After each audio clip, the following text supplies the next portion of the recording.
మార్కెట్లో ఏ కోర్స్ చేసినా రెండేళ్ల ముచ్చటే. కానీ ఏఐ అండ్ డేటా సైన్స్ నేర్చుకుంటే రాబోయే 10 ఏళ్ల వరకు మీ కెరియర్ కి తిరుగుండదు. అది ఒక్క ఇన్నోమాటిక్స్ తోనే సాధ్యం.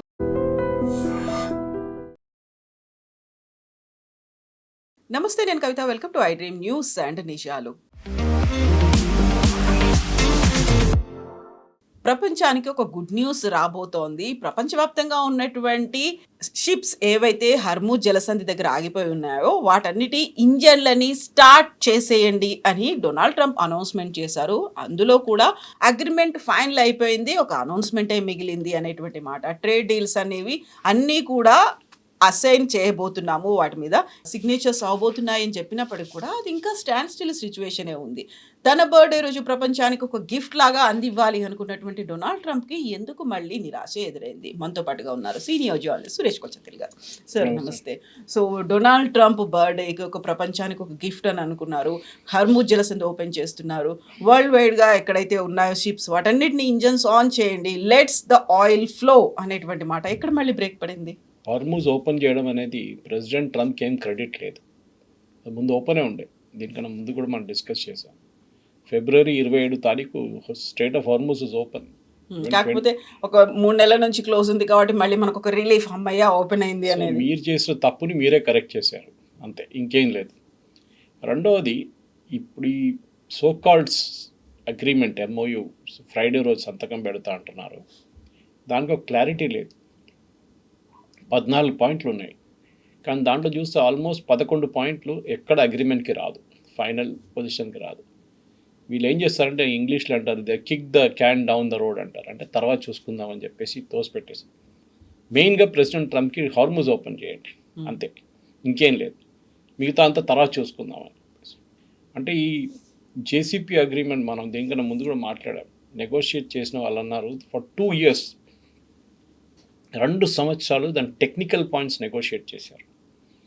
Not political points, technical points.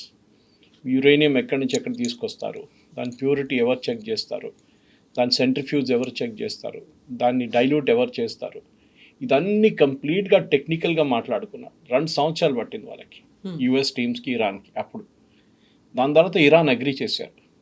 కానీ ప్రెసిడెంట్ ట్రంప్కి ఒబామా సైన్ చేసిన జేసీపీ నచ్చలేదు.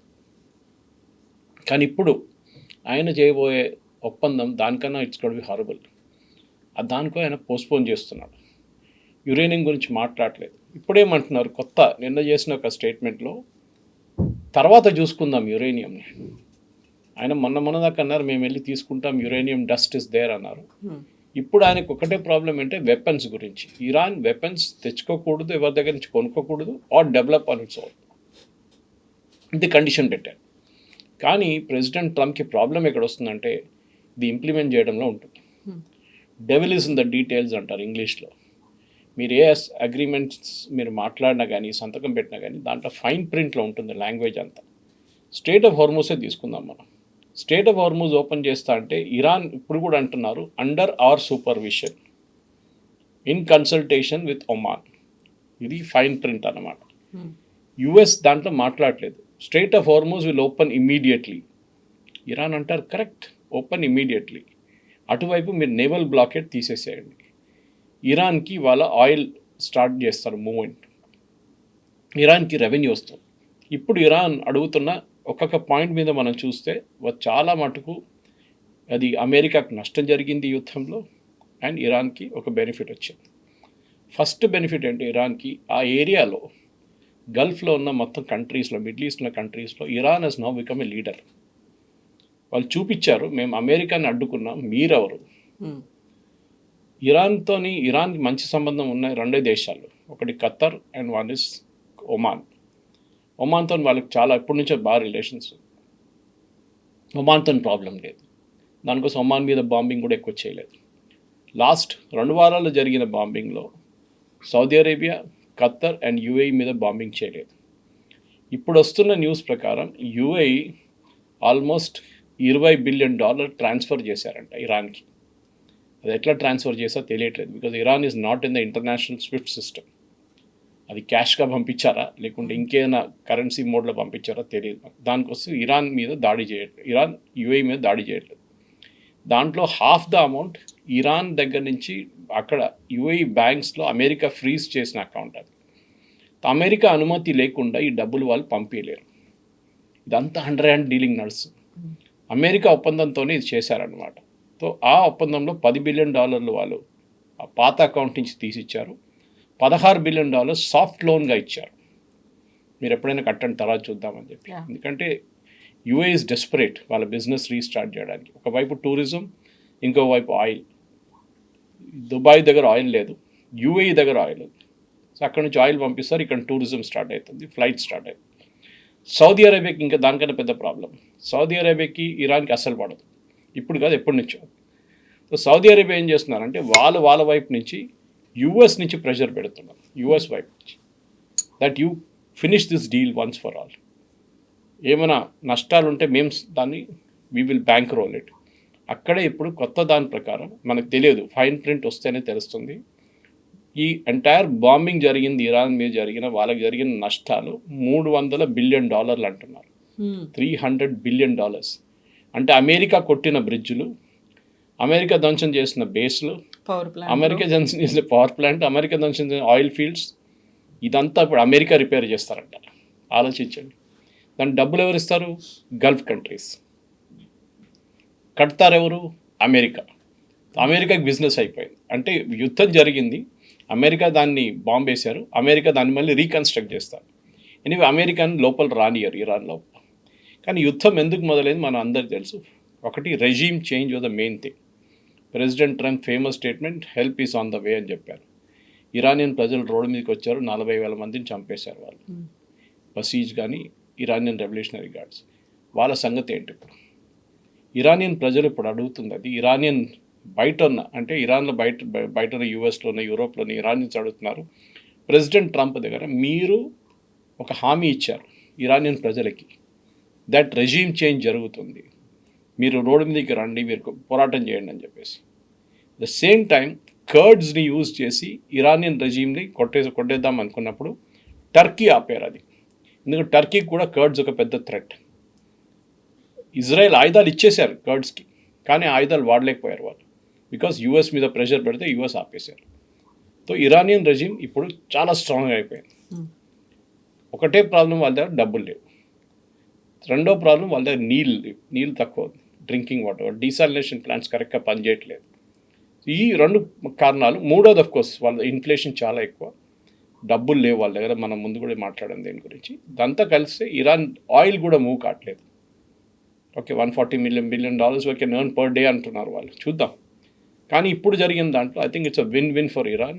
అమెరికా ఏం సాధించాలనుకున్నారు, ఈవెన్ ఇజ్రాయెల్ కూడా ఏం సాధించలేకపోయారు యుద్ధంలో. నష్టాలే జరిగింది వాళ్ళకి. అమెరికా ఎట్లా దీని నుంచి బయటికి పడాలి. ప్రెసిడెంట్ ట్రంప్ ఒకటే ఉండే, ఆయన అనౌన్స్మెంట్ నిన్న ఎందుకు చేశారంటే, ఆయిల్ మార్కెట్స్ ఇవాళ పొద్దున ఓపెన్ అవుతుంది. ఇవాళ పొద్దున ఓపెన్గానే 4% పడిపోయింది, 86 దాకా వచ్చింది ఇప్పుడు పర్ బ్యారెల్. కానీ పాత సిస్టమ్ అంటే this 86 is almost I think March first వీక్లో ఉన్న రేట్. ఇంకా కొంచెం తగ్గితే 80 దాకా వస్తే మనం we will go back to February and January రేట్స్కి వెళ్ళిపోతాం. ఇది మన లాంటి దేశానికి చాలా పెద్ద ఒక అడ్వాంటేజ్. కానీ దీంట్లో ప్రాబ్లం ఎక్కడ వస్తుందంటే, మనకి దీంట్లో పాకిస్తాన్ ఇన్వాల్వ్మెంట్ ఉంది. పాకిస్తాన్ కాదు ఫైనల్ నెగోసియేషన్ చేసింది, కానీ అనౌన్స్మెంట్ పాకిస్తాన్ చేశారు. ఫైనల్ నెగోసియేషన్ ఖత్తర్ చేశారు. ఖత్తర్ వైపు నుంచి ఆల్మోస్ట్ $26 బిలియన్ వాళ్ళ బ్యాంక్లో ఉంది, అక్కడ ఖత్తర్ బ్యాంక్స్లో ఉంది, ఇరానియన్ డబ్బులు, అది ఫ్రీజ్ చేసిన డబ్బులు. ఖత్తర్ అది రిలీజ్ చేస్తారని చెప్పారంట. అగైన్ క్వశ్చన్ ఇస్, ప్రెసిడెంట్ ట్రంప్కి తెలుసో తెలియదో, తెలియకుండా చేయలేరు వాళ్ళు. సో డెఫినెట్గా అక్కడ కూడా అమెరికన్ హ్యాండ్ ఉంది దీంట్లో. చాలా మటుకు ప్రెసిడెంట్ ట్రంప్ డెస్పరేట్గా, ఇన్ఫ్యాక్ట్ మీకు గుర్తుంటుంది, నిన్న రాత్రి అగ్రిమెంట్ సైన్ చేయడానికి వెళ్తున్నామని చెప్పి మొన్న రాత్రి చెప్పంగానే ఇజ్రాయెల్ బేరూట్ మీద బాంబింగ్ చేశారు. నిన్న హెవీ బాంబింగ్ ఉండేది. ప్రెసిడెంట్ ట్రంప్కి లిటరలీ పిచ్చి పట్టేసింది. I believe called up Netanyahu and started shouting at him. ఆయన మీద ఏం చేస్తున్నారు మీరు, నేను డీల్ సైన్ చేయబోతున్నాను, మీరు మళ్ళీ బాంబింగ్ చేస్తున్నారని. మా మీద బాంబింగ్ చేశారు హెజ్బుల్లా, అవి బాంబ్డ్ ఇన్ రిటర్న్, సింపుల్. ఇమ్మీడియట్గా ఇరాన్ ఏమన్నారంటే నిన్న సాయంత్రం, దట్ మేము ఇజ్రాయెల్ మీద దాడి చేయబోతున్నాం అన్నారు. దెన్ ఈ అగ్రిమెంట్ కాదు ఇంకే రాకపోతుండే బయటికి. దాన్ని ఆపెట్టారు ఇప్పుడు. ఏది, యుఎస్ మాట్లాడి ఖత్తర్తో మాట్లాడిపించి ఈ బాంబింగ్ ఆపారు వాళ్ళు. సో కవిత గారు కాంప్లికేషన్స్ చూడండి దీంట్లో. ఇది ఈ so called deal, so called MOU, memorandum of misunderstanding అయిపోతుంది అనుకుంటాను, అండర్స్టాండింగ్ కాదు. ఎందుకంటే ఒక్కొక్క పాయింట్ దీంట్లో డిస్ప్యూటెడ్ పాయింట్స్. ఇరాన్ ఎప్పుడు అంగీకరించరు.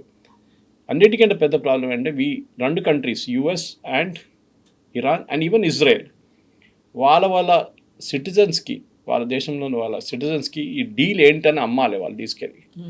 చూడండి, మనం గెలిచాము అని చెప్పి ప్రెసిడెంట్ ట్రంప్ చెప్తారు అమెరికన్ సిటిజన్స్కి. ఇరానియన్ లీడర్షిప్ వెళ్ళి అంటారు, చూడండి మేము US లాంటి దేశాన్ని అడ్డుకున్నాం, మనకి డబ్బులు వస్తున్నాయి, మన డబ్బులు ఇన్ని సంవత్సరాలు చాగిపోయి ఉండే అదంతా మనకి రిటర్న్ వస్తుంది. ఇజ్రాయెల్ ఏమంటారంటే, ఈ నెటన్యాహు, చూడండి మేము హెజ్బుల్లాని ఆపేసాం, హెజ్బుల్లా మన మీద దాడి చేయరు, ఇప్పటి నుంచి ఎవరు దాడి చేయరు మన మీద, అదొక అగ్రిమెంట్ ఉంది, ఇదని అమ్ముతారు. కానీ దీంట్లో అన్నింటికంటే వీక్ పొజిషన్ ఇప్పుడు నెటన్యాహుది ఉంటుంది. యుద్ధం మొదలు చేసిన నెటన్యాహు అండ్ ఇజ్రాయెల్, వాళ్ళకి ఒక సింగులర్ ఏముండే, ఇరాన్లో ఉన్న రెజీమ్ని మార్చాలి. వీళ్ళని మార్చకపోతే హెజ్బుల్లా కానీ, హూతీలు కానీ అండ్ హమాస్ వీళ్ళు ఉంటారు, వీళ్ళకి ఇంకా డబ్బులు వస్తాయి, వాళ్ళు ఇంకా ఆయుధాలు కొనుక్కుంటారు, మళ్ళీ ఇజ్రాయెల్ మీద ఏదో ఒక రోజు దాడి చేస్తారు. ఇది 100%. ట్రంప్ ఇవాళ ఉంటారు, ఇంకా 2 సంవత్సరాల తర్వాత ఆయన వెళ్ళిపోతారు. దాని తర్వాత ఏం జరుగుతుంది? ఇప్పుడు ఫ్రైడే రోజు పాకిస్తాన్ అనౌన్స్ చేశారు, అక్కడ అగ్రిమెంట్ సైన్ చేయబోతున్నారు, మోస్ట్ ప్రాబ్లీ ఆన్లైన్ మోడ్లో, ఎందుకంటే వీళ్ళిద్దరు కలవరు ఎప్పుడు. అది ఒక మెమరాండమ్ ఆఫ్ అండర్స్టాండింగ్. దాంట్లో 60 రోజులు సీజ్ ఫైర్ ఎక్స్టెండ్ చేస్తారు. ఈ 60 రోజుల్లో నెగోషియేషన్స్ మొదలవుతుంది. అది 14 పాయింట్లు ఉన్నాయి, ఆ పాయింట్ల మీదే నెగోషియేషన్ నడుస్తుంది అన్నమాట. తో పాయింట్లు ఏంటని మనం చూడాలి ఒకటి తర్వాత ఒకటి. Immediate and permanent cease fire across all fronts. Okay, అంటే US ఇరాన్, ఇజ్రాయెల్ ఇరాన్, అంటే ఇరాన్లో జరిగే బాంబింగ్స్, హూతీల మీద ఏమైనా ఉంటే అది ఎక్కువ లేదు, కానీ main problem is Hezbollah and Iran. హెజ్బుల్లాని సపోర్ట్ చేస్తారు ఇరాన్, అది హెజ్బుల్లా ఇజ్రాయెల్ మీద దాడి చేస్తారు, ఇజ్రాయెల్ హెజ్బుల్లా మీద దాడి చేస్తారు. ఇరాన్ని ఇప్పుడు US ఒక లైసెన్స్ ఇచ్చేశారు, మీ టెరిటరీ ఇరాన్ ఒకటే కాదు, మీరు హెజ్బుల్లా కూడా, లెబనాన్ కూడా మీదే అని చెప్పి ఒక ఓపెన్ లైసెన్స్ ఇచ్చేశారు.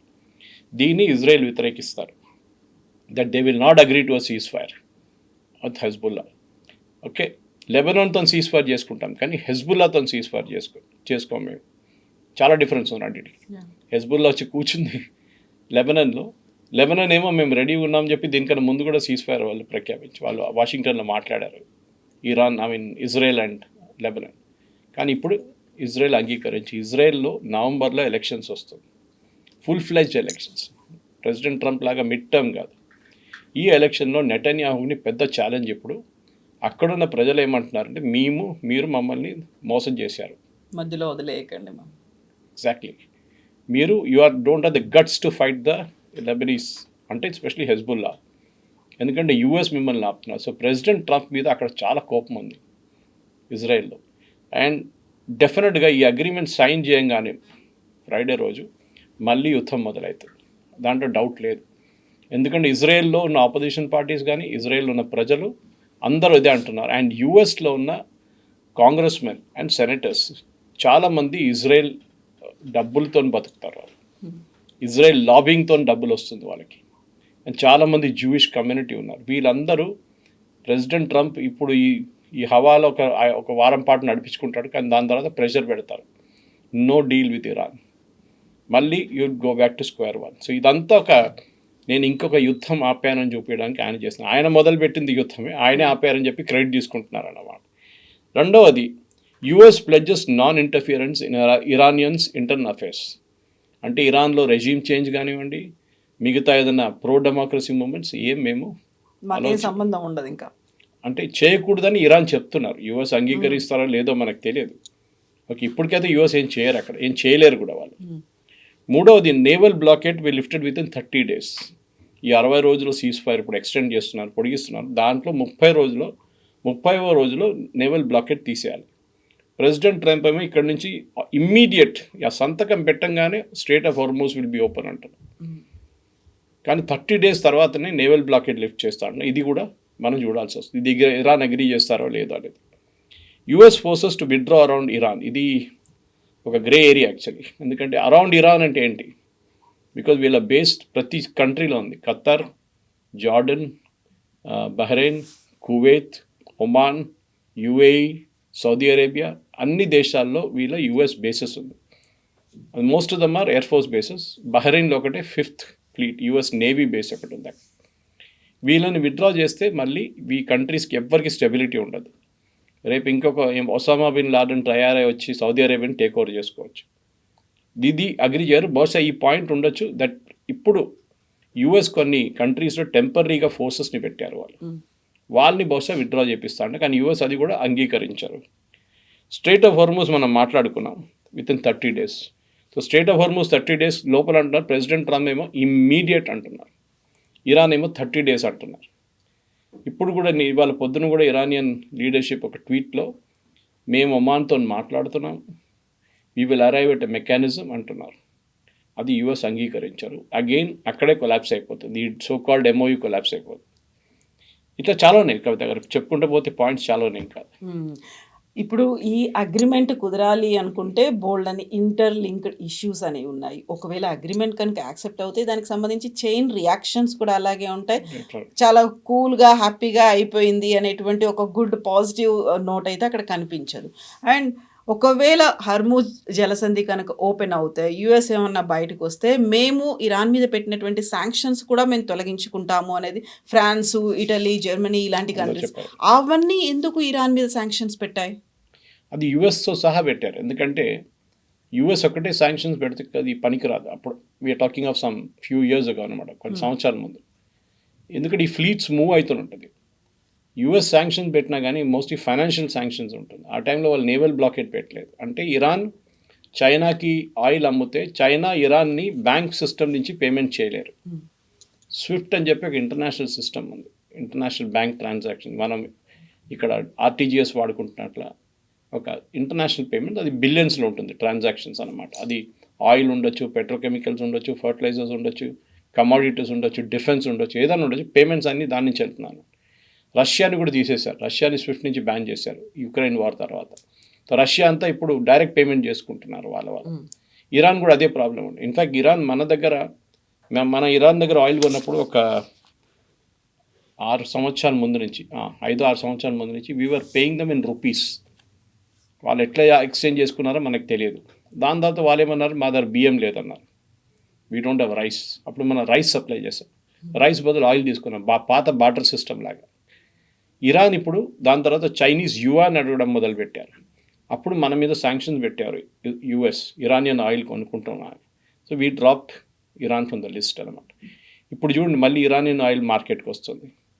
ఇరాన్ ఏం చేయబోతున్నారంటే కావాలని చెప్పి సౌదీ అరేబియా లాంటి పెద్ద ప్రొడ్యూసర్స్ని అండర్ కట్ చేయడానికి వాళ్ళు మార్కెట్లో $50-60 ఒక బ్యారెల్ అమ్ముతారు. దాంతో మార్కెట్లో ఉన్న రేట్ పడిపోతుంది. సౌదీ అరేబియా అమ్మలేదు. సౌదీ అరేబియా 86కి అమ్మితే మళ్ళీ ఎవరు కొంటారు? ఎవరు కొనరు. మనం కూరగాయలు కొంటున్నట్టు ఉంటుంది. ఇది కూడా బార్గెనింగ్ టిపికల్. ఇరాన్ అంటారు మేము $60 ఇచ్చేస్తాం మీరు తీసుకోండి అంటారు. కానీ ఇరాన్కి చైనాకి 90% ఫ్యూయల్ వాళ్ళు తీసుకెళ్ళిపోతారు, ప్రాబ్లం లేదు ఇరాన్కి యాక్చువల్లీ. కానీ చైనా $40 ఇస్తారు బ్యారెల్కి. అది ఇప్పుడు పెంచి ఇరాన్ కావాలంటే $60 చేయాల్సి వస్తుంది. మనకి ఇచ్చిన చాబార్ ఫోర్ట్కి ఒక పెద్ద అడ్వాంటేజ్ ఉంటుంది. దాంట్లో కూడా బ్యాన్ పెట్టారు యూఎస్ రీసెంట్లీ, దాని బ్యాన్ ఎక్స్టెండ్ చేశారు. బహుశా ఈ అగ్రిమెంట్లో ఆ బ్యాన్ వెళ్ళిపోతుంది. So all sanctions will be lifted అన్నమాట. సో ఈ యూరోపియన్ కంట్రీస్ కూడా దీనికే శాంక్షన్స్ పెట్టారు. ఎందుకంటే వాళ్ళ వైపు తీసుకొచ్చి అమ్ముతున్నారు ఆయిల్. చైనీస్ గోస్ట్ షిప్స్ అంటారు దీన్ని.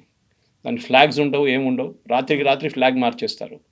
లైబీరియన్ ఫ్లాగ్ ఎక్కిచ్చేసి యూరోప్ వైపు వెళ్ళిపోతుంది, అక్కడ వెళ్ళి ఆయిల్ అమ్ముకుంటారు. హై సీస్లో ఉంటుంది ఈ షిప్స్ అని. అండ్ పలావు అనేటువంటి ఒక కంట్రీ ఇక్కడ కనిపిస్తుంది ఫ్లాగ్ అనేది. ఇన్ఫ్యాక్ట్ నిన్న 5 రష్యన్ షిప్స్ని పట్టుకున్నారు యూరోప్. శాంక్షన్స్ ఉందని చెప్పి అరెస్ట్ చేశారు. కానీ వాళ్ళకి ఇరాన్ మీద చేయబెట్టడానికి దమ్ లేదు యూరోప్కి. పెద్ద పెద్ద మాటలు అంటారు కానీ they have no guts to touch Iran. So ఇదొకటి. ఇంకోటి ఈ $300 బిలియన్ రీకన్స్ట్రక్షన్ ప్లాన్, ఇది నాకు డౌట్ ఉంది. ఎందుకంటే యుఎస్ అయితే అంగీకరించారు. బహుశా ఇరాన్ చుట్టుపక్కల ఉన్న నేబర్స్ నేను చెప్పాను చూడండి, వీళ్ళు సౌదీ అరేబియా కానీ, యూఏఈ కానీ, Bahrain, Kuwait, Qatar and Oman, వీళ్ళందరూ కలిసి డబ్బులు పెట్టి రీకన్స్ట్రక్షన్ చేసి ఇస్తారు ఇరాన్కి. దీని తర్వాత అన్నిటికంటే ఇంపార్టెంట్, మనం యుఎస్కి అన్నిటికంటే పెద్ద ప్రాబ్లం ఉండే యురేనియం. ఇప్పుడు ప్రెసిడెంట్ ట్రంప్ ఒక స్టేట్మెంట్ ఇచ్చారు నిన్న, విచ్ ఇస్ వెరీ సర్ప్రైజింగ్. తర్వాత చూసుకుందాం యురేనియం. అదేంటండి, మీరు దానికోసమే ఫస్ట్ వెళ్ళారు కదా, we want that nuclear dust, 400 కిలోలు యురేనియం ఉంది, హైలీ ఎన్రిచ్డ్ యురేనియం, అది మనం తీసుకెళ్ళిపోతాం అది ఇదన్నా. కానీ ఇప్పుడు ఆయన అంటున్నారు అదంతా తర్వాత చూసుకుందాం. ముందు స్టేట్ ఆఫ్ హార్మోస్ ఓపెన్ చేద్దాం. ముందు 60-day సీజ్ ఫైర్ ఎంఓయూలో సైన్ చేసేద్దాం. దాంట్లో ఈ న్యూక్లియర్ ఇష్యూస్ డిస్కస్ చేయబోతాం అండ్ శాంక్షన్ రిలీఫ్ ఈ 60 రోజులు డిస్కస్ చేస్తూ అంటాం. ఇది 60 రోజులకు కాదు కవిత గారు, ఇది ఇంకా పొడిగిస్తారు, ఇంకా 60, మళ్ళీ దాని తర్వాత ఇంకొక 60, దాని తర్వాత ఇంకొక 60, బహుశా ఈ end of 2026 end or 2027 March దాకా ఇది నడుస్తూనే ఉంటుంది. ఒక ఎండ్ ఉండదు దీనికి. బహుశా ప్రెసిడెంట్ ట్రంప్ ఫస్ట్ టర్మ్ ఆయన సెకండ్ టర్మ్ ఇప్పుడు ఆయన ఫినిష్ అయ్యేదాకా నడుస్తూనే ఉంటుంది. ప్రెసిడెంట్ ఒబామా సైన్ చేసిన JCPOA agreement is better than this. JCPOA at least ఇరాన్ని ఆపి పెట్టారు 3 సంవత్సరాలకి, వాళ్ళు జరగలేదు. IAEA acknowledged it, International Atomic Energy Agency అన్నారు ఎస్ ఇరాన్ ఏం చెప్పారో వాళ్ళు పాటించారు ఆ టైంలో బిట్వీన్ 2015 and 2018. కానీ 2018లో ప్రెసిడెంట్ ట్రంప్ వచ్చి ఆ అగ్రిమెంట్ని స్క్రాప్ చేసిన తర్వాత ఇరాన్ మళ్ళీ పాత సిస్టమ్కి వెళ్ళిపోయారు. ఐఏఏ ఇన్స్పెక్టర్ తీసి బయటపడేశారు, కెమెరాలు స్విచ్ ఆఫ్ చేసేసారు. ఇప్పుడు ఈ ఇంప్లిమెంట్ చేయబోయే పద్ధతిలో ఎవరు చూస్తారు? సో దానికి వీళ్ళేమంటున్నారు, ఒక యునైటెడ్ నేషన్స్ రెజల్యూషన్ కావాలని. ఇది ముందే చేయాలండి. యాక్చువల్లీ ప్రెసిడెంట్ బుష్ ఇరాక్కి వెళ్ళినప్పుడు, యుద్ధానికి వెళ్ళినప్పుడు ఒక కోయిలేషన్తో వెళ్ళారు, నేటో కోయిలేషన్ ఉండేది. అక్కడ వీళ్ళు యునైటెడ్ నేషన్స్కి వెళ్ళి ఒక రెజల్యూషన్ పాస్ చేశారు. సద్దాం హుసేన్ దగ్గర వెపన్స్ ఆఫ్ మాస్ డిస్ట్రక్షన్ ఉంది, అది మనం అంగీకరించలేము, అది మనం పట్టుకోవాలి, తీసుకొచ్చేసేయాలని చెప్పి యుద్ధానికి వెళ్ళారు. తర్వాత వెపన్స్ ఆఫ్ మాస్ డిస్ట్రక్షన్ దొరకలేదు, కానీ that is a different story all together. ఇంకొక ఇంపార్టెంట్ పాయింట్ దీంట్లో ఉన్నదంటే Iran nuclear non proliferation treaty వీళ్ళు అంగీకరిస్తారని చెప్పి. ఎన్పిటి అనే చాలా మనం కూడా ఇనీషియలీ అంగీకరించలేదు, మనం ఇప్పుడు కూడా we are not agreeable to it. అంటే ప్రొలిఫరేషన్ అంటే మనం ఇంకో దేశానికి అమ్ముకోవడం. ఇది నార్త్ కొరియా చేస్తారు చాలా మటుకు. అఫ్కోర్స్ కిమ్ జాంగ్ ఉన్ ఎవరిని పట్టించుకోరు, ఆయనకి ప్రొలిఫరేషన్ అంటే మీనింగ్ కూడా తెలియదు. వాళ్ళు ఎవరు వచ్చి డబ్బులు ఇచ్చినా కానీ వాళ్ళకి న్యూక్లియర్ టెక్నాలజీ అమ్ముతారు నార్త్ కొరియా. ఇప్పుడు కొంచెం కూల్ అయిపోయారు ఆయన. ఇప్పుడు వీరేమంటారు, no new US troop deployments during sanctions during talk. అంటే ఈ చర్చలు నడుస్తున్న పాటికి యుఎస్ ట్రూప్స్ ఎక్కడ రాకూడదు గల్ఫ్లో, కొత్త ట్రూప్స్ అండ్ శాంక్షన్స్ పెట్టకు. వీటి భయం ఏంటంటే కవిత గారు, దీనికన్నా ముందు 2 సార్లు ఆల్మోస్ట్ ఒప్పందానికి వచ్చారు. ఇట్లాంటి ఒప్పందమే, దీనికన్నా బెటర్ ఉండే యాక్చువల్లీ. ఆ ఒప్పందం రెడీ ఉన్నప్పుడు లాస్ట్ జూలైలో వీళ్ళు వచ్చి బాంబు వేశారు, Israel and US. 12-day war జరిగింది అప్పుడు. ఓకే, దానికి ఇప్పుడు almost we are coming to first anniversary. ఇప్పుడు దానికన్నా ముందు, దాని తర్వాత జెనీవాలో జరిగిన చర్చల్లో ఒమాన్ అండ్ ఇరాన్ మాట్లాడుకుంటే ఆల్మోస్ట్ ఇంక్లూడింగ్ న్యూక్లియర్ టాక్స్ మొత్తం క్లారిఫై చేశారు, అగ్రీ చేశారు. సంతకం పెట్టడానికి పోగానే February 28 వచ్చి బాంబు వేసేశారు. ఇరాన్ అంటున్నారు మేము మిమ్మల్ని నమ్మలేము, you will do it again. మీరు చేయకపోతే ఇజ్రాయెల్ చేస్తారు 100%. ఇజ్రాయెల్కి ఈ అగ్రిమెంట్ అస్సలు పని, they will not agree to it. దీన్ని ఎట్లయినా ఆపుతారు వాళ్ళు. ఓకే, కావాలంటే హిజ్బుల్లాతో 2 బాంబులు వేపిస్తారు ఇజ్రాయెల్ మీద, మళ్ళీ యుద్ధం మొదలవుతుంది అక్కడ. వీళ్ళేమంటున్నారు, ఆల్ ఫ్రంట్స్లో సీజ్ ఫైర్ ఉండాలంటున్నారు. ఇప్పుడు గాజాలో ఎక్కువ గొడవ లేదు, కానీ ప్రాబ్లం ఉన్నది లెబనాన్లో అండ్ ఎస్పెషల్లీ సౌత్ లెబనాన్లో అండ్ బేరూట్. ఇప్పుడు ఇజ్రాయెల్ ఏమంటారంటే మేము we will not agree to this ceasefire అంటారు. అప్పుడు ఏం జరుగుతుంది? దట్ ఇస్ బిగ్ క్వశ్చన్ అన్నమాట. ఇంకోటి ఇరాన్ అంటున్నారు, మా దగ్గర ఇంకో కొన్ని కంట్రీస్లో $24 బిలియన్ అసెట్స్ మాది పడి ఉన్నాయి. అసెట్స్, క్యాష్ ఒకటే కాదు, దాంట్లో మన దగ్గర కూడా ఉంది కొంచెం డబ్బులు, ఇండియన్ బ్యాంక్స్లో కూడా ఉంది. యూఎస్ ఫ్రీజ్ చేశారు. సూపర్వైజరీ మెకానిజం ఇది చాలా ఇంపార్టెంట్, ఎందుకంటే ఎవరు చెక్ చేస్తారు ఇదంతా నడుస్తుందా కరెక్ట్గా అని ఎవరు నిర్ణయిస్తారు? దానికి ఒక సూపర్వైజరీ మెకానిజం కావాల్సి వస్తుంది. అది యూజువలీ యునైటెడ్ నేషన్స్ అంబ్రెలా కింద వస్తుంది. ఇప్పుడు మీరు న్యూక్లియర్ అనగానే అది ఐఏఈఏ టేక్ ఓవర్ చేసుకుంటారు, ఆయిల్ అనగానే international energy agency take over చేసుకుంటారు, ఓకే, ఐఈఏ వాళ్ళు టేక్ ఓవర్ చేసుకుంటారు. సో ఇదంతా సూపర్వైజ్ చేయడానికి, ఇది ఎంఓయూలో సైన్ చేసిన పాయింట్స్ అన్నీ ఇంప్లిమెంట్ చేయడానికి ఒక ఏజెన్సీ కావాల్సి వస్తుంది. అది బహుశా యునైటెడ్ నేషన్స్ ఏదైనా బాడీ ఉంటుంది, లేకుంటే యుఎన్ డైరెక్ట్గా ఒక టీమ్ని, మానిటరింగ్ టీమ్ని పెడతారు. Final deal to be backed by United security council resolution. ఇది ఇంపార్టెంట్. ఫైనల్ డీల్ వచ్చినప్పుడు అది యునైటెడ్ నేషన్స్ అంబ్రెల్లాలో ఉండాలని చెప్తున్నారు. ఏదో యుఎస్ అండ్ ఇరాన్ సంతకం పెట్టడం కాదు, it should be approved by the security council.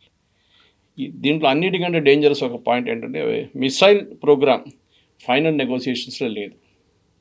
Iran దగ్గర ఉన్న మిసైల్స్ కానీ, డ్రోన్ టెక్నాలజీ కానీ, దాని ప్రొడక్షన్ కూడా ఫస్ట్ చాలా ఇంపార్టెంట్ పాయింట్లు అంటే ఇదే ఇజ్రాయెల్ ఇన్సిస్ట్ చేస్తున్నారు. ఎందుకంటే ఎప్పుడు చూసినా ఇజ్రాయెల్ మీద వీళ్ళు దాడి చేస్తూనే ఉంటారు. అదే ఆయుధాలు వీళ్ళు హెజ్బుల్లాకి, హమాస్కి, హూతీలకి ఇస్తారు.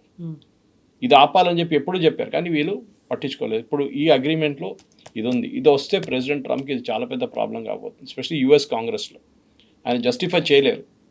రేపు ఈ మిసైల్స్ ఎవరి మీదనే వాడుకోవచ్చు. అఫ్కోర్స్ ప్రైమర్లీ ఇజ్రాయెల్ మీద టార్గెట్ చేస్తారు అది, కానీ ఇప్పుడున్న గల్ఫ్ కంట్రీస్ కూడా భయం అయిపోయింది. ఇరాన్ అంటే ఎప్పుడు కొడతారో మమ్మల్ని తెలియదండి, ఆ పరిస్థితికి వచ్చేసారనమాట.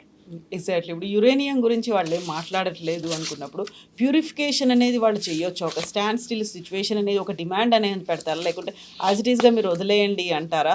మొత్తం యురేనియం గురించి మాట్లాడకుండా, మిసైల్స్ గురించి మాట్లాడకుండా, ఒరిజినల్ థ్రెట్ యాజ్ ఇట్ ఈస్గా అలాగే ఉంది కాబట్టి ఇజ్రాయెల్ మాట్లాడేది ఈ రెండింటి గురించి మాట్లాడుతుంది. ఆబ్వియస్గా దీనికోసమే పోరాడుతుంది. ఇప్పటిదాకా స్ట్రగుల్ ఫర్ ఎగ్జిస్టెన్స్ అనేది ఉండదు. ఇప్పుడు సర్వైవల్ ఆఫ్ ది ఫిట్టెస్ట్ అనేది ఇంటర్నల్గా కూడా పార్టీలు అనేవి ఉంటాయి. నవంబర్లో ఎలక్షన్స్ ఉన్నాయి కాబట్టి ఎవరికి బలంగా ఉంటారో వాళ్ళే గెలుస్తారో అనుకున్నప్పుడు మళ్ళీ నెతన్యాహు మళ్ళీ తానే రావాలి అంటే అక్కడ ఆయన చాలా పవర్ఫుల్గా ఉన్నాను, లేకుంటే నేనేం కావాలనుకున్నానో అదే జరిగింది అనేది చూపించుకోవాలి. ఇప్పుడు ఈ రెండు అగ్రిమెంట్స్ కోసం అమెరికా అండ్ ఇరాన్ మధ్య కాదు, ఇజ్రాయెల్ని కూడా ఒప్పించి తీసుకురావాలి. అలా ఒప్పించే బాధ్యత ఎవరు తీసుకుంటారు? ఆబ్వియస్గా డొనాల్డ్ ట్రంప్ ఇప్పటిదాకా అయితే బెదిరించారు, బుజ్జగించారు, భయపెట్టారు, ఆయన బతిలాడుతూ ఉన్నారు. కానీ అలా నెతన్యాహు తను ఏమనుకున్నాడో అదే చేస్తున్నారు. నెతన్యాహు ఒక పెద్ద సర్వైవర్ పాలిటిక్స్లో.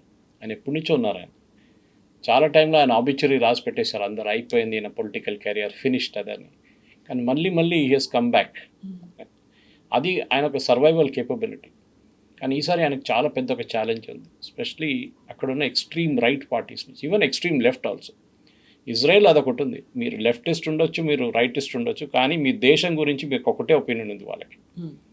ఈ టెర్రరిస్ట్ గ్రూప్స్తోని మనం అస్సలు ఏం పెట్టుకోకూడదు, పొత్తు ఉండకూడదు, ఏముండదు, ఇన్ని ఫినిష్ చేసేసేయాలి. ఇప్పుడు ఇజ్రాయెల్లో ఉన్న ప్రెషర్ ఏం జరుగుతుందంటే, నెతన్యాహు ఓడిపోయారు అనుకోండి ఎలక్షన్, ఆయన కన్నా స్ట్రాంగ్గా రావని వచ్చే వాళ్ళు వస్తారు. ఇప్పుడు ప్రెసిడెంట్ ట్రంప్కి అది ఇంకా పెద్ద థ్రెట్ అయిపోతుంది, ఇంకా ఎక్కువ అగ్రెసివ్గా ఉంటారు, చాలా అగ్రెసివ్గా ఉంటారు. ఆల్రెడీ అదే పాయింట్ మీద ఎలక్షన్ దగ్గరకు వస్తారు. సో నెతన్యాహు మీరు చూడండి, ఎలక్షన్ దగ్గర వచ్చేదాకా సెప్టెంబర్, అక్టోబర్లో ఇంకొక బాంబింగ్ క్యాంపెయిన్ 100% జరుగుతుంది. అప్పుడు దాకా ఈ అగ్రిమెంట్ ఎంఓయూ మొత్తం పీసెస్ అయిపోతుంది. ఎందుకంటే ఏంటి ఉండదు దీంట్లో, ఏం లేదు. ఇది పాకిస్తాన్ ఆడిన ఒక గేమ్ ఇది దీంట్లో. అండ్ ఇజ్రాయెల్ చాలా క్లియర్గా చెప్పారు, వీ డోంట్ ట్రస్ట్ పాకిస్తాన్. దానికోసం ఖతర్ని తీసుకొచ్చారు మొన్న. అండ్ ఖతర్ ఎవరు? ఖతర్లో ముస్లిం బ్రదర్హుడ్, ఐసిస్, హమాస్, మన తాలిబాన్, వీళ్ళందరూ head quarters Qatar. Okay, Qatar main ఒక ఏం చెప్తారు టెర్రరిస్ట్ బేస్ అది. వాళ్ళు నెగోషియేట్ చేయడం ఏంటని ఇజ్రాయెల్ అంటున్నారు. ఇజ్రాయలీ ప్రైమ్ మినిస్టర్ మీద ఏ ప్రైమ్ మినిస్టర్ ఉన్నా కానీ వాళ్ళ మీద చాలా ప్రెషర్ ఉంటుంది. అది గోల్డా మీర్ టైం నుంచి, మీరు బెన్గ్యూరియన్ టైం నుంచి ఇప్పుడు నెతన్యాహు దాకా, ఇత్సాక్ రబీన్ కానీ, షిమాన్ పెరెస్ కానీ, వీళ్ళందరూ ఎవరు ఉన్నా కానీ వాళ్ళకి ఒక్కటే ఏముంటుంది, మన దేశంలాగా కాదు. రాహుల్ గాంధీ అంటారు, ఎందుకు బాంబు వేస్తున్నారు చైనా మీద, ఎందుకు పాకిస్తాన్కు పోరాడుతున్నారు, పాకిస్తాన్ మీద చెట్లు కొట్టారు బాలాకోట్లో, మీరు ఏం చేయలేదు సర్జికల్ స్ట్రైక్లు. అట్లా కాదు, అక్కడ వాళ్ళు యునైటెడ్గా ఉంటారు. They will fight for the country, because వాళ్ళకి సర్వైవల్ ఒక చాలా పెద్ద ఫ్యాక్టర్. ఇరాన్కి ఏమో ఇజ్రాయెల్ ఉండకూడదు. ప్రెసిడెంట్ ట్రంప్ ఏమంటున్నాడు, మేము యాక్చువల్లీ హెల్ప్ చేస్తున్నాం నెతన్యాహుని, నేను లేకుంటే నెతన్యాహు మీద ఇరాన్ న్యూక్లియర్ బాంబ్ ఫినిష్ చేస్తారు, 2 అవర్స్లో ఇజ్రాయెల్ విల్ బికమ్ హిస్టరీ అన్నారు. అది ఎప్పుడు జరగదు. President Netanyahu prime minister Netanyahu ఉన్నప్పుడు కూడా దానికన్నా ముందున్న ప్రధానమంత్రి ఎవరైనా కానివ్వండి, యుఎస్ సహాయం లేకుండా వాళ్ళు ఏం చేయలేరు, కరెక్ట్ అది. కానీ ఇప్పుడు వెన్ పుష్ కమ్స్ టు షవ్ అంటారు ఇంగ్లీష్లో, ఆ పొజిషన్కి వచ్చినప్పుడు డెస్పరేట్గా ఏ ఇజ్రాయలీ ప్రధానమంత్రి అయినా వాళ్ళ ప్రజల కోసం చేస్తారు, అండ్ వాళ్ళ ప్రజలు బ్యాక్ చేస్తారు. వాళ్ళకి అన్నిటికంటే ఇంపార్టెంట్. నెతన్యాహుకి ఇప్పుడు కూడా 80% సపోర్ట్ ఉంది యుద్ధంలో. కానీ అందరూ ఇప్పుడు అడుగుతున్న ప్రశ్న ఆయనకి పెద్ద ప్రాబ్లంగా మారిపోతుంది. మీరు ఏం చెప్పారు, that we will finish off Iran, regime change తీసుకొస్తా అన్నారు, మీరు చేయలేదు. అకౌంటబుల్గా ఉన్నారా లేదా క్లియర్. మీరు యుద్ధానికి వెళ్ళినప్పుడు ఇదంతా చూడాలి కదా. వాళ్ళ ఖర్చుల గురించో చనిపోయిన వాళ్ళ గురించో ఏం మాట్లాడలేదు. యూఎస్ ఏమో 13 మంది చనిపోయారని చెప్పి వాళ్ళు పెద్ద ఇష్యూ చేస్తున్నారు వాళ్ళ దగ్గర వైపు నుంచి. ఇక్కడ ఎంతోమంది చనిపోయారు ఇజ్రాయలీ సోల్జర్స్, కానీ వాళ్ళు they are not taking it that spirit. వాళ్ళు అంటున్నారు వీ హ్యావ్ టు, మన దేశం మనం కాపాడుకోవాలి, ఈ టెర్రరిస్ట్ గ్రూప్స్ ఉండకూడదు, హెజ్బుల్లా, హూతీలు, Hamas, Iran is the head of the snake, వాళ్ళని కొట్టాలి ఫస్ట్. మీరు ఏం చేశారు? మీరు చెప్పారు ఇరానియన్ రెజ్యూమ్ని ఫినిష్ చేసి కొత్త రెజ్యూమ్ తీసుకొస్తా అన్నారు, చేయలేదు. మీరు అన్నారు దెన్ వాళ్ళ మిసైల్ కేపబిలిటీని మొత్తం ఫినిష్ ఇట్ అన్నారు. చాలా మటుకు బాంబింగ్ చేశారు, కానీ ఇప్పుడు కూడా వాళ్ళకి ప్రొడక్షన్ కెపాసిటీ ఉంది. యురేనియం అన్నారు, వాళ్ళ యురేనియం తీసుకొచ్చేస్తా ఉన్నారు. ఇప్పుడు నిన్న వచ్చిన న్యూస్ ప్రకారం మేజర్ ఇరానియన్ న్యూక్లియర్ సైట్స్ దగ్గర అమెరికా బాంబ్ చేసిన సైట్స్ దగ్గర నిన్న వాళ్ళు కొత్త అమ్యునిషన్ తీసుకొచ్చి పెట్టారంట, మైన్ చేశారంట దాన్ని. ఎందుకంటే ఒక రూమర్ వచ్చింది నిన్న మొన్న రాత్రి దట్ అమెరికా ఒక ప్లాన్ చేస్తున్నారు, రేడ్ ప్లాన్ చేస్తున్నారు వెళ్ళి ఆ డస్ట్ తీసుకురావడానికి అని చెప్పేసి. వాళ్ళు మైన్ పెట్టంగానే ప్రెసిడెంట్ ట్రంప్ ప్యానిక్ అయ్యాడు. ఇప్పుడు ఆయన అంటున్నాడు, ఇప్పుడు we will not talk about the dust, తర్వాత చూసుకుందాం అని చెప్పేసి. ఇప్పుడు this is going to be very, చెప్పినంత ఈజీ కాదు కవిత గారు. President Trump is use to, ఆయన ఒక షోమ్యాన్. ఆయనకు పెద్ద పెద్ద అనౌన్స్మెంట్ చేయడం చాలా ఇష్టం. అది కూడా ఆయన బర్త్డే రోజు నేనే సంతకం పెడతాను. పాపం జేడీ వ్యాన్సల్ అక్కడ కూర్చున్నాడు ఆయన. ఈయనేమో G7కి వెళ్తున్నారు. ఈయన అనుకున్నారు G7కి వెళ్తున్నాడు, నేను పెద్ద లీడర్ అయిపోతాను, నేనే యుద్ధం ఆపాను చూడండి. అది కూడా ఇప్పుడు చెప్తారు అక్కడ కూడా వెళ్ళి. కానీ ఫైనల్ ప్రింట్ ఇరాన్ సంతకం పెట్టిన తర్వాత కూడా, దీనికన్నా ముందు కూడా ఇరాన్ చాలా సంతకాలు పెట్టారు. They never agree to it. వాళ్ళు ఎప్పుడు పాటించలేదు, దాన్ని వైలేట్ చేశారు. ఎందుకంటే ఇరాన్ లోపల 5-6 మేజర్ గ్రూప్స్ ఉన్నాయి. ఒకటి పొలిటికల్ ఫేస్, అరాచీ అని వీళ్ళందరూ ఉన్నారు. సెకండ్ ఇస్ IRGC, మూడోది బసీజ్, నాలుగోది అక్కడ ఉన్న ఆర్మీ, ఇరానియన్ ఆర్మీ, ఐదోది ఇరానియన్ ప్రజలు. వీళ్ళ నడిమిట్లోనే పవర్ డివైడ్ అయింది. ఇప్పుడు వీళ్ళందరూ అంగీకరిస్తున్నారు. And then of course you have the Mustafa Khamenei. ఇప్పుడు ఆయన అంగీకరించారంటున్నారు. ఎవరు చూశారు, ఎవరు అడిగారు, ఎవరు చెప్పారు, ఎవరికి తెలియదు. Somebody is giving instructions. ఇప్పుడు కూడా IRGC is against the agreement. వాళ్ళు అంటున్నారు మేము అంగీకరించాము ఈ అగ్రిమెంట్. ఇరాన్ లోపలే ఒక పెద్ద ఘర్షణ నడుస్తుంది. అండ్ బహుశా దాంట్లో కూడా ఈ అగ్రిమెంట్ రేపు ల్యాప్స్ కావడానికి కూడా అది కూడా జరగవచ్చు. This will become a memorandum of understanding కాదు. సో వీటన్నిటితోడు ఎవరు దాన్ని స్టిక్ అయి ఉంటారు. ఒకవేళ అగ్రిమెంట్ మీద సంతకం చేసినా కానీ డొనాల్డ్ ట్రంప్ కానీ అమెరికా కానీ అటాక్ చేయకుండా ఎంత కాలం ఉంటుంది, ఆ కండిషన్ కూడా ఏమైనా పెట్టుకుంటారా అనేది మళ్ళీ. ఇది అమెరికాకి దీనికన్నా ముందు కూడా జరిగింది చాలాసార్లు. They are burn their hands. Libya కానీ, ఇరాక్ కానీ, సిరియా చూడండి, అన్ని దేశాలతో ఇట్లానే వీళ్ళు ఇండైరెక్ట్గా ఒప్పందాలు చేశారు. అక్కన్నీ బ్యాక్ఫైర్ అయ్యాయి. Even Iraq for that matter. Saddam Hussein ఒక టైంలో ఫేవరెట్ ఉండే US. మళ్ళీ ఏమైన తర్వాత వీళ్ళది ఎవరిని వీళ్ళు, బికాజ్ ఈ రెజ్యూమ్స్ అట్లా ఉన్నారన్నమాట.